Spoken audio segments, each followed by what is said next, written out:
Yep. Well, good morning. So glad to have you with us here today. Excuse me, still have a little bit of a cough. To the Juniper Center Thrive Live, featuring conversations with guests to help clinicians and everybody else to thrive and to normalize conversations around mental health, which so needs to happen. And I think it's starting to happen in all kinds of spaces, including the space that our guest today is in. So today's show explores how trauma is showing up in the workplace and how companies can build a practice of empathy to respond. I will tell you, I usually really enjoy our guests. I was like giddy when I found out we were going to have this topic and this guest. This is so important, especially right now. So today's guest, welcome, is Katharine Manning. She is the author of The Empathic Workplace, 5 Steps to a Compassionate, Calm, and Confident Response to Trauma on the Job. She's the president of Blackbird DC, which is in DC, which provides training, coaching, and consultation on empathy when it matters most. And we really need that now more than ever. She's worked on issues of trauma and victimization for more than 25 years, including with the U.S. Justice Department, and we'll dig into that a little bit more. But good morning and welcome, Katharine Manning.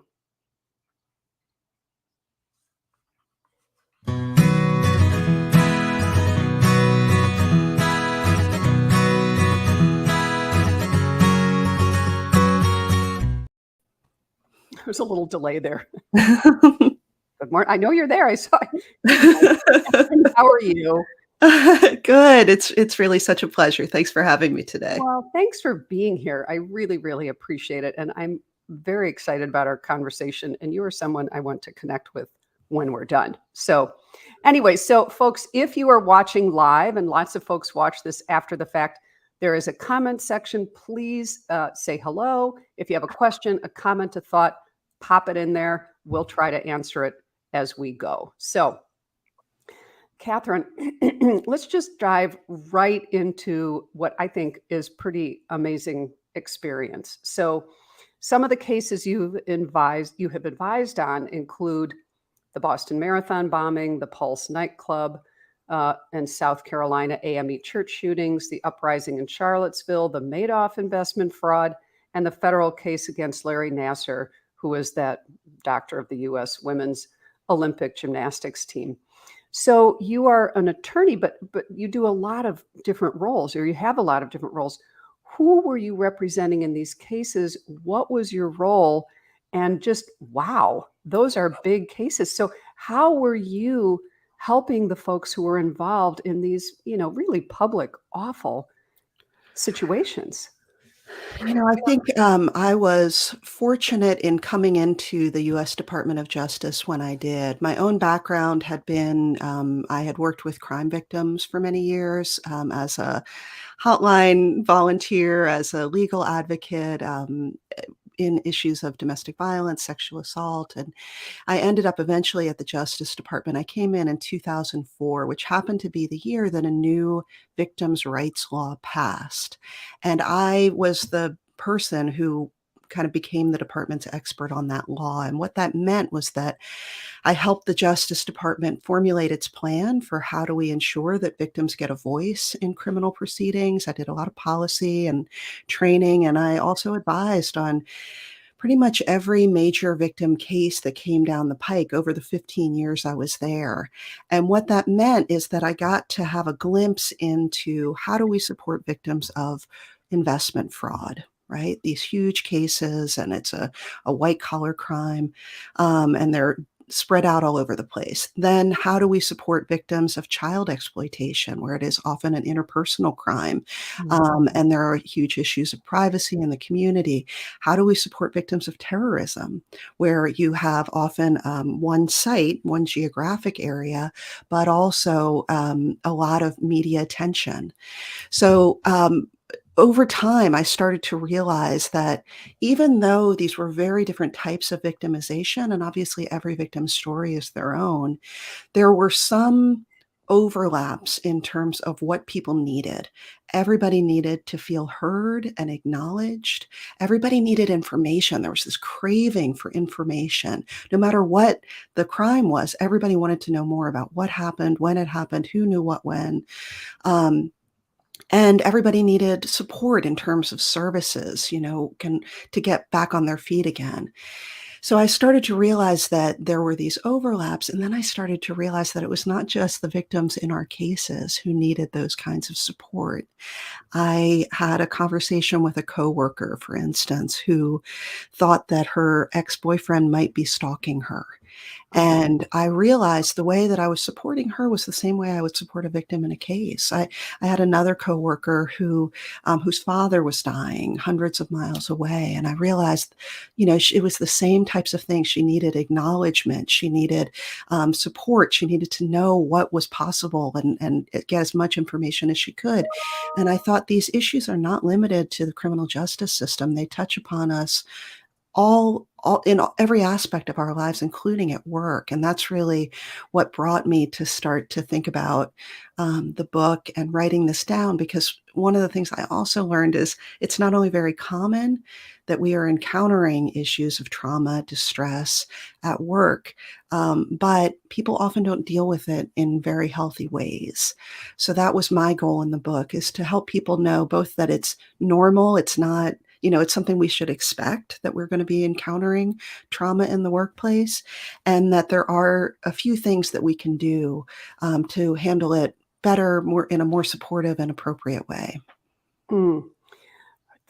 That's, you have this nice clip on your website, Katharine, that talks about, and it looks like that was maybe made sort of during the COVID time, and COVID is still here. I mean, I just had it a couple of weeks ago. You had it, lots of people have it right now, but the crisis part of it and the terror doesn't seem to be at the same level. But, so we have been inundated right now with, we don't have to tick off all the things, but I'll say a few, and you can certainly speak to a few.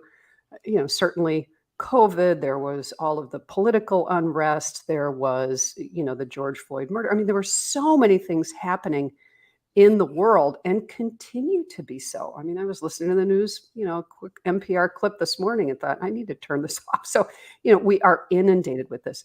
So to your point, you're so right. People don't handle this well because they don't realize their brains and their nervous systems have been hijacked. They think they can employ all of their old strategies that used to work, and now it doesn't work for them. So can you say a little bit about, in your book, you've talked about some 5 steps. So what are some things that you are advising people to be mindful of, to be aware of, that they need to pay attention to in the workplace in particular, so that their whole life doesn't get hijacked by traumas? Yeah, the 5 steps in the book are really about how do we navigate a conversation in the workplace with somebody who is experiencing some sort of trauma, distress, crisis, and it can be related to, what's going on in the news right now, which it seems every day there's a new thing.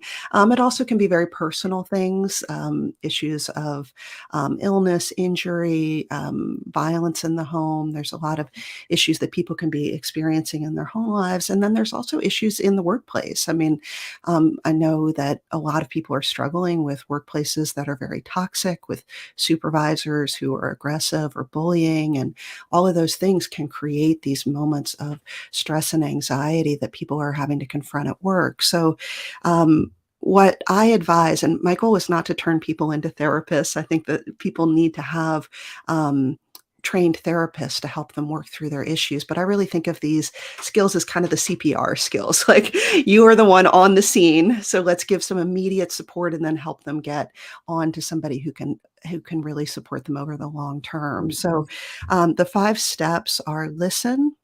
And that's about active listening. And what I like to say about active listening is it's not just keeping your mouth shut and letting them talk. It's creating circumstances where people feel comfortable opening up to you. So listen, and then next is acknowledge. And that's really when somebody finishes sharing with you something that's weighing on them, it's important that we show them that we heard them. Mm. So it can be something as easy as, thanks for letting me know. I had no idea. I'm so sorry for everything you're going through." Just something simple like that that shows Mhm. the person that you've heard them and that you're grateful that they've opened up to you.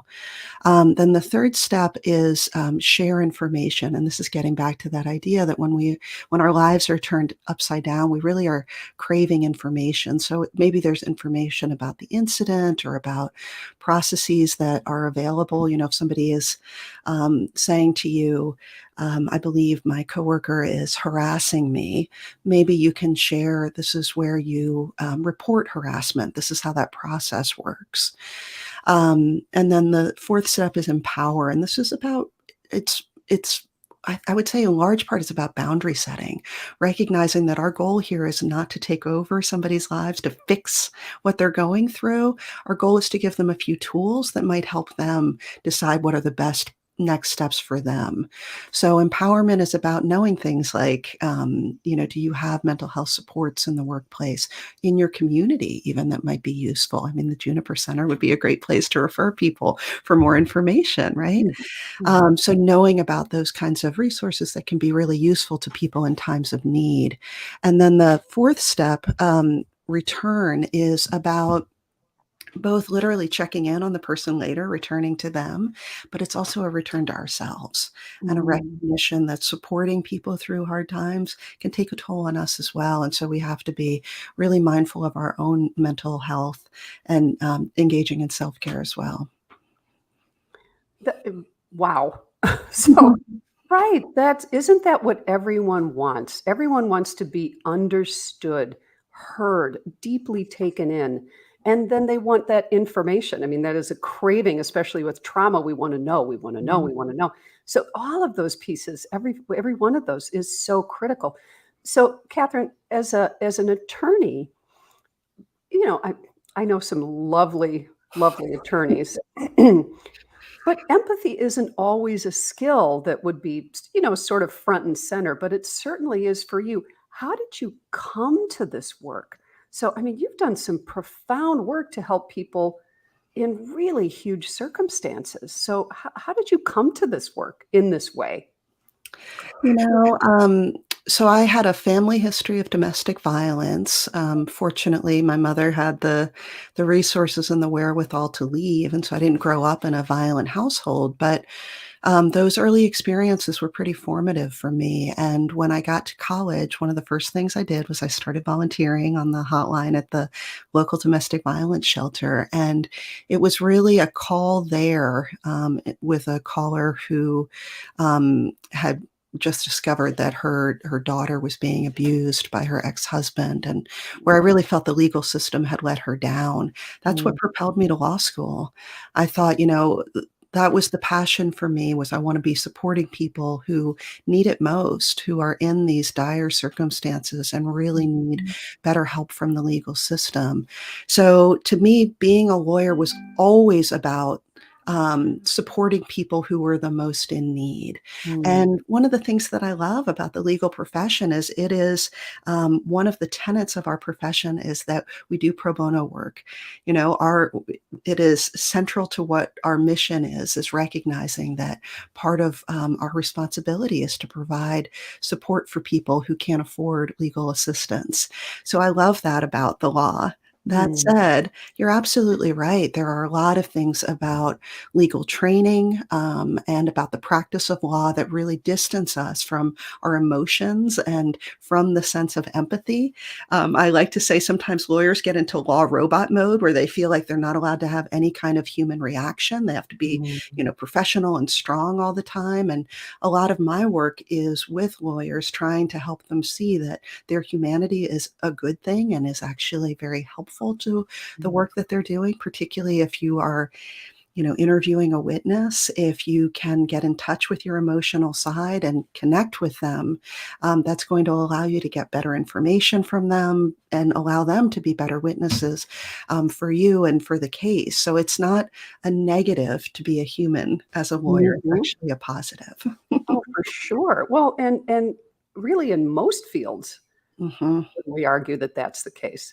So, do you find that, the attorneys that you're speaking to about this, are they open to hearing that? Are they able to I take would that say, in? yeah, more and more every day. The legal profession is not in the same, level that the mental health professionals are in terms of recognizing the importance of this kind of work.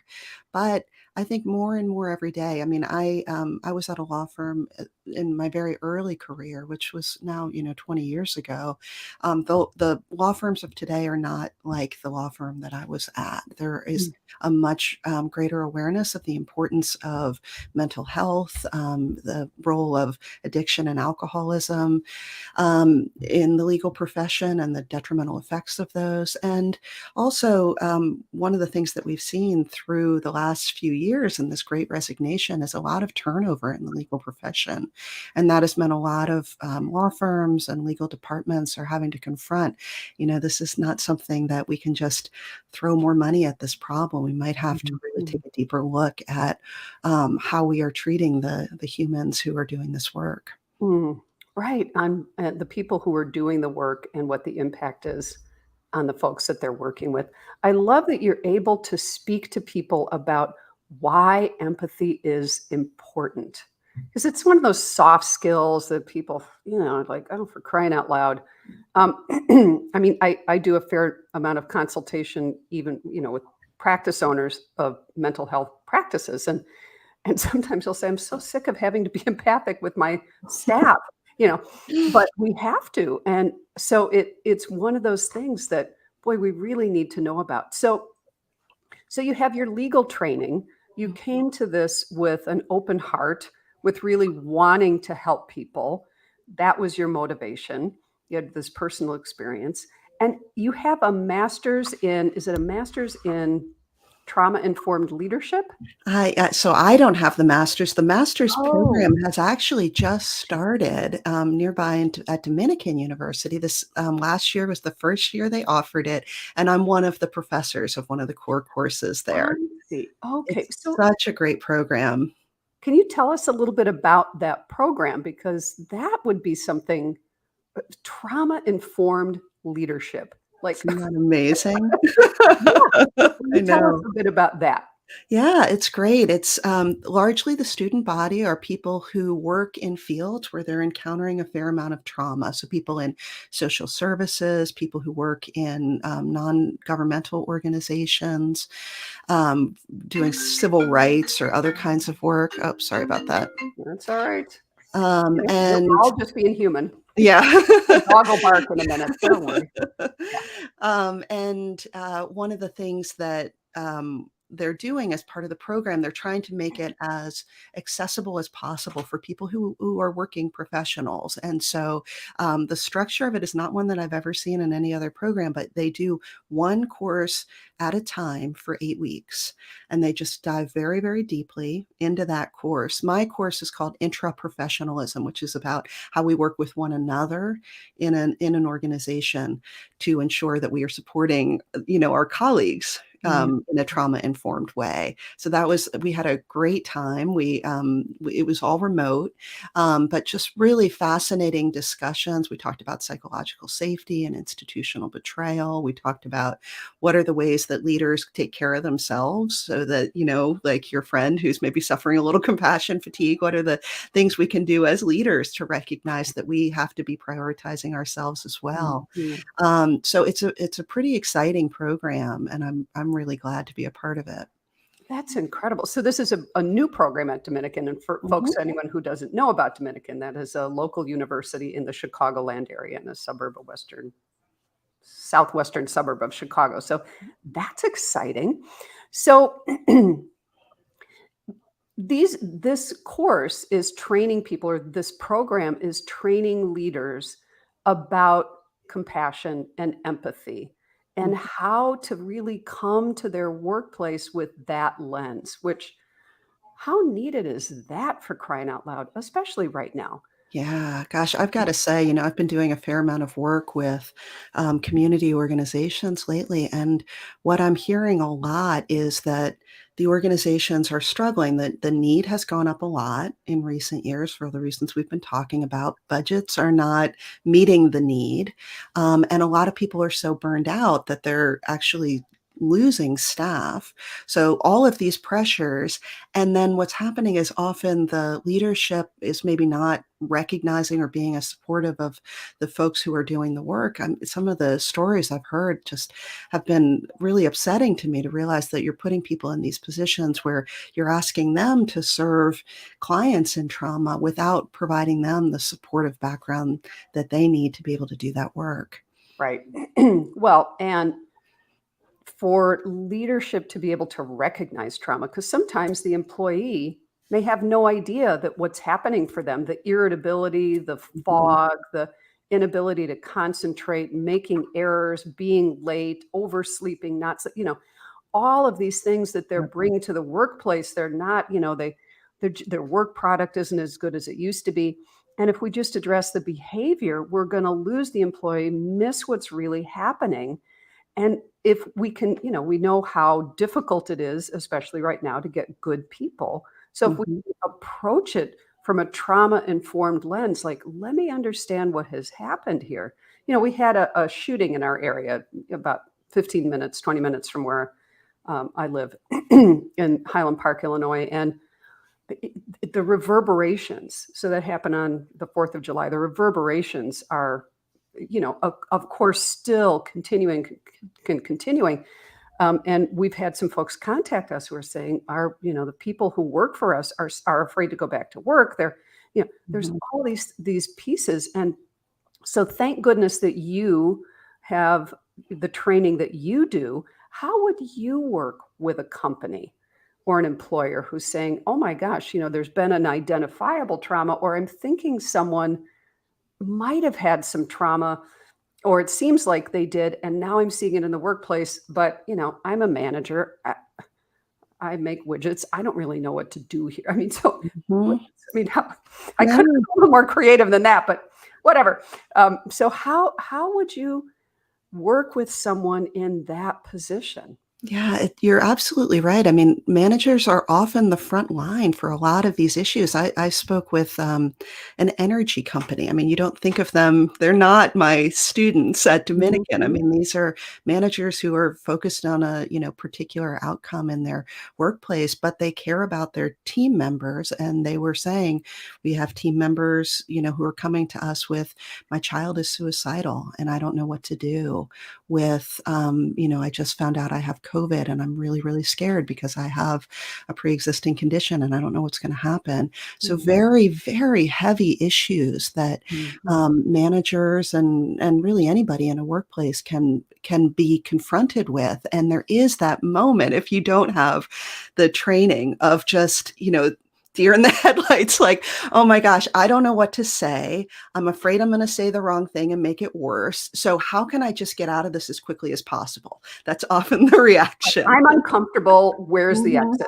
Right. Yeah, Yeah. and so what people Mhm. often do are these sort of pat responses of, "Well, I'm sure it's all gonna work out fine." Yeah. It'll be You know? okay. Mhm.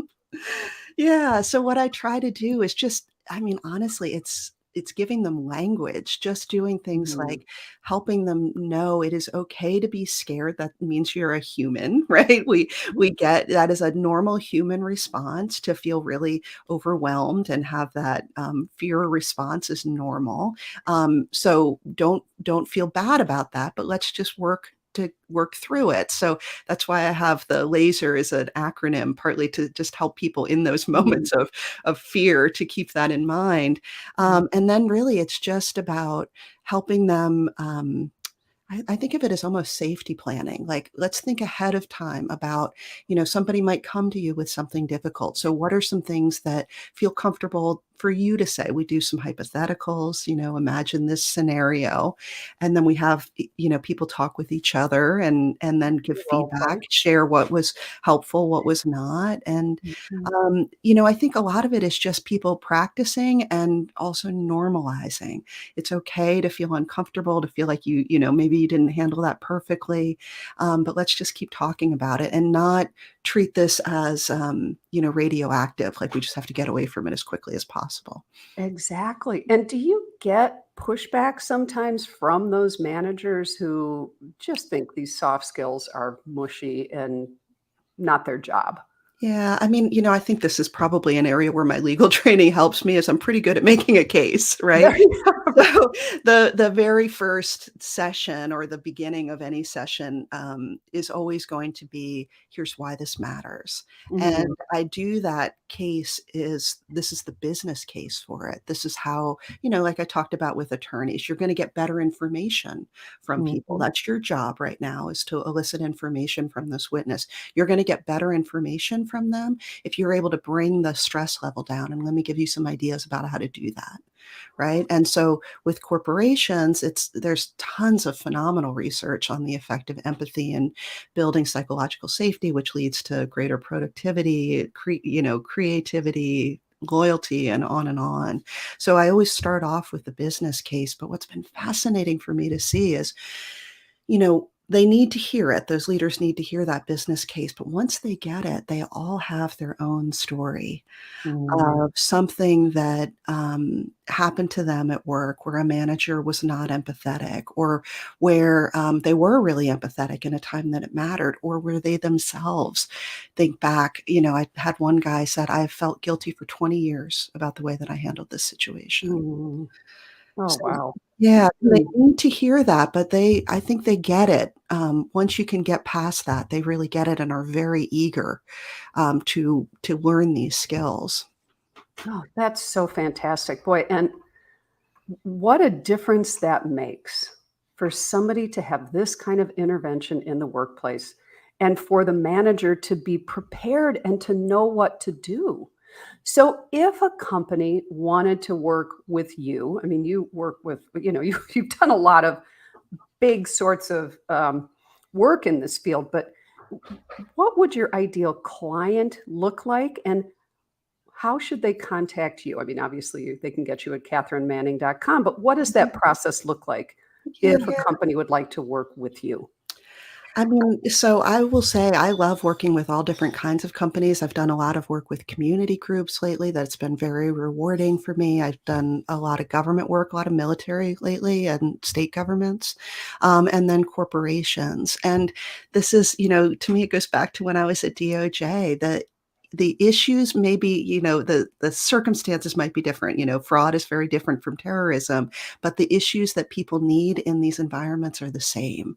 So, to me, it's those same skills can apply in a lot of different contexts. So it's been very rewarding for me to get to see all different perspectives and types of organizations that are working to support their folks, their employees, and their clients. So, to me, the key for an organization that I work with is really that the leadership cares and wants this to happen. Because if the leadership is not on board, it's very, very difficult to get these ideas to take root. Mm, You don't want the leadership to be saying, "Oh, yes, it's fine if the managers under me take this training, but I'm kind of busy, and I'll just let them manage it." The issue is it has to come from the top down, or else the managers will know it's not actually a priority. mm. So that to me is the key, is to make sure that the leadership really is invested in this. And then the way that it works is you set up a time to talk with me. I have a forum on my website, or you can email me. I'm happy to share my email address. Is kmanning@blackbird-dc.com. And we just set up a time to talk. And then usually what I do is training, and I'll do a 1 hour or 5 hour training. And then often we do follow up after that. I also sometimes do facilitated conversations, which is a lot of fun, where I'll come in and, in particular, if it's an organization that has had a challenging issue that's come up for them, I can come in and help facilitate that conversation, help people gain the skills to have these conversations going forward. So that's all really, really fun for me. And I also do a little bit of consultation. So if people are trying to figure out what are the blocks that we need here in terms of policies, and maybe other resources that we should be pulling in, I do consulting on that. How fabulous. I love the work that you're doing, Catherine. You clearly exude compassion and empathy. It seems very genuinely who you are, and you've got all of this incredible credibility behind you, being an attorney. I mean, so you can probably speak the language of lots of different folks. But if I were just to sit down and chat with you, I'd think, what a lovely therapist you are. So you have a lot of skill sets here to bring to the table. So folks, if you would like to connect with Katharine, you can look at her website. Your website is really lovely. It's very easy to navigate. That form is right there. It's a few, sections to fill in, but you can reach Katharine. You can look her up at K Manning at blackbird-dc.com. And please get the book, The Empathic Workplace. It is fabulous. It is 5 steps to a compassionate, calm, and confident response to trauma on the job. So, Katharine Manning, thank you so much for joining us today. Thank you for the work you're doing in the world and bringing this idea of trauma-informed leadership and the importance of empathy to spaces where it probably wouldn't be otherwise. So I really appreciate your work. Folks, thank you for joining us. If you're watching us live, if you're watching after the fact, you can always reach us at thejunipercenter.com for any questions, comments, thoughts. I'm Dr. Margot Jacot, your host. I will look forward to seeing you next time. We do this the first Friday of every month. We will see you then. Katharine, thank you so much. Thank you. It's been such a pleasure. Be well, everyone.